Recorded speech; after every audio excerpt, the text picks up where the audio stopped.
Hey everybody, going Tooth here. It is 3 January. We have got this new year rolling. So, stopped at the shop. I was talking to a buddy of mine that works there. He handed me this Gurkha.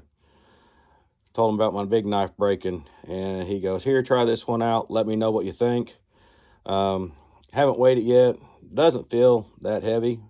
It does have a nice bit of heft to the end of the point or the end of the blade.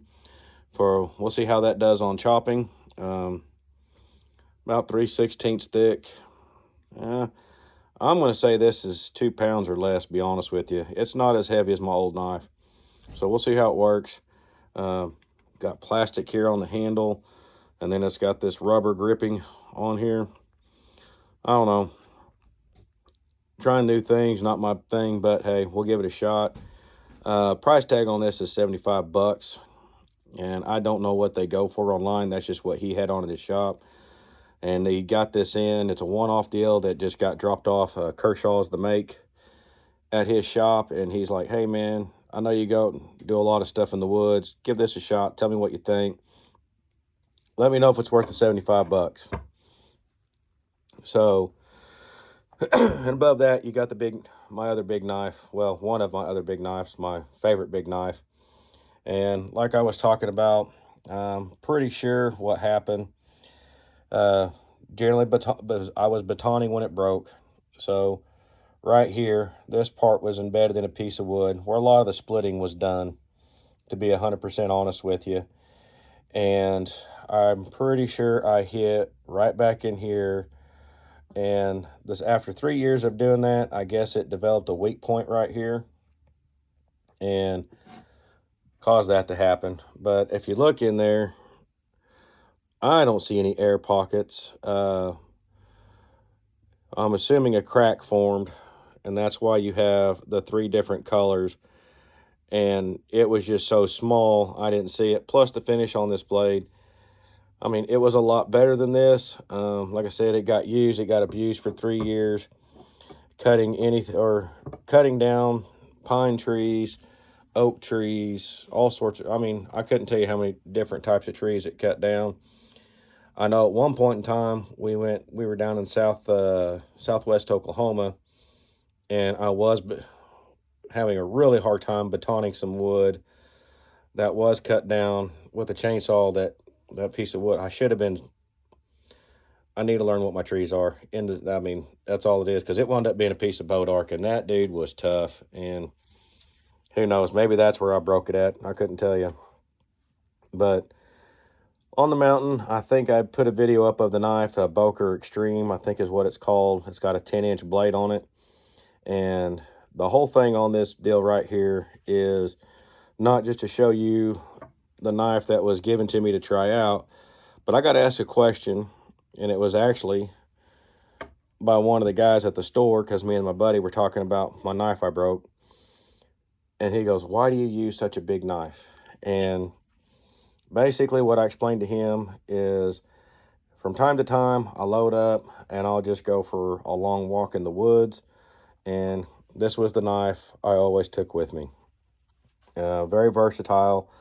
I've skinned game with it all the way from squirrels to about a 200-pound hog and all of that stuff. Big knife like this, you can shorten your grip up and you get down there and skin it. And if you got the long blade and you got the hide pulled out and you're trying to stay somewhat dry and keep the blood off of you, you can actually stick that knife way back in there and get it while you're trying to get get the skin basically loose enough to start pulling it off the animal.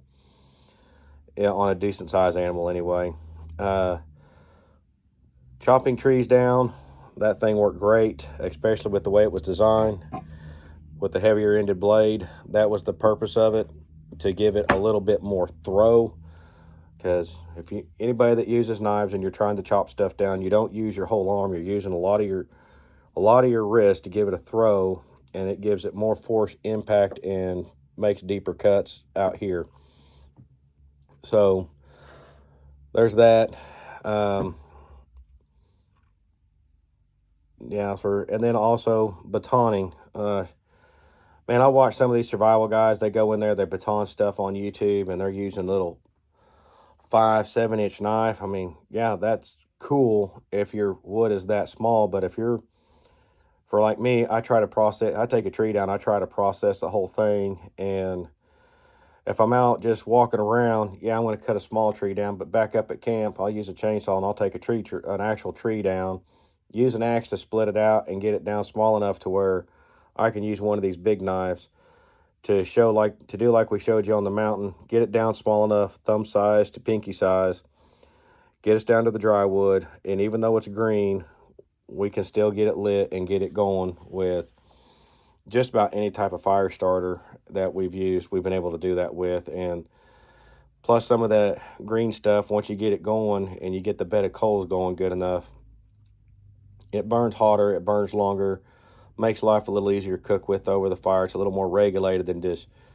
over seasoned wood or just really dried out wood that just burns real hot real quick and then you're done. So we'll see how things go.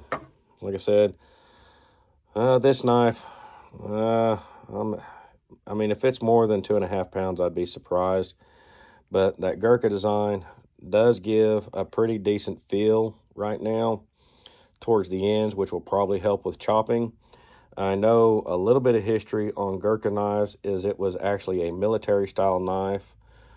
I do not remember which country it came from, but they do, and to this day, that country still issues this type of knife to their soldiers. And they also fight with it. They have their own fighting style with it. I'm not a knife fighter. I'm not going to go that route. Prefer not to. But I don't know. We'll give it a shot. I mean, it don't feel bad. I know that Boker had those G10 handles on it, and boy, that vibration sometimes was just murder on your hands. This wood was a lot more forgiving than the G10. This plastic is rubber. I don't know how that's going to work. I don't know what if it'll hold up or we're going to wind up breaking something. I'm thinking more along the lines we're probably going to wind up breaking something. And at least Kershaw put a deal on here to loops. Probably do with it like I did my other knife. Put a little 550 cord back there so grip it towards the back and keep it secure around my wrist so when I'm doing my chopping, if carpal tunnel, arthritis, or it just slips, I don't wind up throwing a knife at somebody. So figured I'd just let you all know. Like I said, I got asked a question. I don't carry a hatchet when I go to the woods. Hatchets take up too much room. Axe weighs too much to carry on long walks and put on your pack, especially if you're going out there for 3 days and you already got your food pre-packed and some sort of shelter and a sleep system and dry clothes in case you get stuck out in the rain, plus all your wet weather gear. Things get heavy. And for me, the big knives have just always worked out. They've been very versatile, more than a small knife. I mean, whatever you do with the small knife, I can do with this. And I'm 100% sure there's some guy out there with a neat designed axe who can do everything with his little axe or hatchet that I can do with these. But for me, this is the way it works. And like I said in the video on the mountain, Pork Chop is going to replace this. It's unfortunate he closed his doors to new customers, but I know this knife was rather expensive. It's somewhere in the $300 to $400 mark.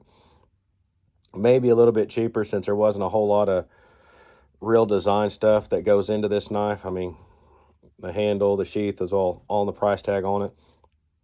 I know he made some other custom big knives for a buddy of mine, and both of them came out to the $400 mark, but one was a D-guard Bowie knife, and then the other one was like a Arkansas toothpick, which take a lot more work than what that one was. So anyway, y'all have a good one. Just answering questions that I get asked, and like I said, it's not everybody at work or something, just someone will ask me a random question at a shop or something like that.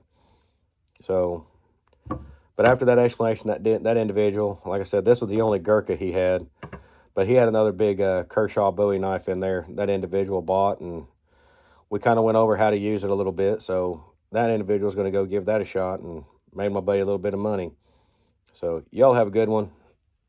I think we got it covered this time. Later.